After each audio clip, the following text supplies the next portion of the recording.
지금 엔데믹을 향해 가고 있는 시점인데요. 여전히 교회 사역, 특별히 주일학교는 깊은 침체의 늪에 빠져 있는 듯하여 굉장히 안타까운 생각이 듭니다. 제가 교회 인원 제한이 풀리고 얼마 지 않아서 한 교회 주일학교 세미나 요청을 받아서 간 적이 있습니다. 그 교회는 코로나 이전 주일학교 아이들이 평균 140명에서 150명 정도 출석하던 교회였습니다. 그런데 코로나 이후 그 아이들은 더 이상 나오지 않고 한 20여 명 안팎의 아이들만 힘겹게 출석하고 있다는 이야기를 듣게 되었습니다. 교회가 굉장히 예쁘더라고요. 아이들이 예배 드리는 예배실은 스탠드형으로 굉장히 예쁘고 크게 지어진 그런 공간이었습니다.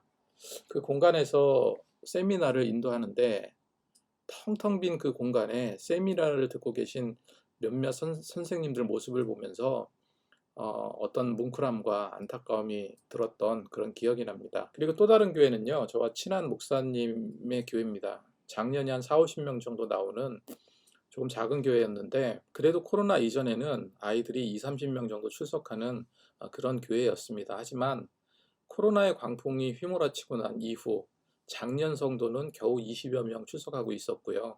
아이들 예배는 아예 없어졌다 말을 합니다. 그래서 지금은 몇 명 아이들과 어른들이 함께 예배를 드리고 있다는 이야기를 들었습니다. 제가 출판사를 운영하고 있기 때문에 특별히 이제 교재 판매되는 수량을 보면 지금 한창 아이들 공과와 청소년 교재들이 팔려나갈 그런 시기이지만 엔데믹을 향해 가고 있는 지금도 아이들 교재에 대한 문의나 주문이 많이 들어오지 않고 있습니다.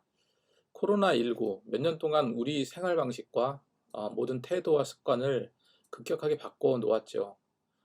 게다가 4차 산업혁명이니 메타버스니 인공지능이니 하는 기술적인 진보로 인해서 점점 더 스마트폰과 인터넷 정보에 중독되어 가고 있고, 그리고 현장 예배가 뭐가 필요한가? 현장 예배 무용론이 나오기 시작했습니다. 현장 예배에 출석하는 일은 외롭고 쓸쓸한 자들이 어울리기 위해 가는 곳처럼 인식되어 가지 않을까 두렵기도 합니다. 더 이상 젊은 자들이 모이지 않고 교회는 점점 나이 든 어른들이 늘어가고 있습니다. 그런 시대적 상황만이 문제가 아닙니다. 교회는 계속해서 내외적으로 도전을 받고 있죠. 일부이긴 하겠지만 일부 몰지각한 교회와 목회자의 비윤리적 행위들이나 본질에서 벗어나 정치 세력화한다든가 자기들의 이권 싸움에 혈안이 되어서 정말로 참다운 복음이 빛을 잃어가고 있습니다. 더 큰 문제는 일부 교회의 이런 추태를 꼬투리 삼아서 정말 말도 안 되는 이단들이 엄청나게 득세하고 있다는 사실입니다.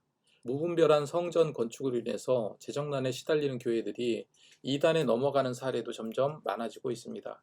이런 내외적인 상황 가운데 몸살을 앓고 있는 이 땅의 많은 교회와 주일학교를 어떻게 살리고 어떻게 세워나가야 할까요?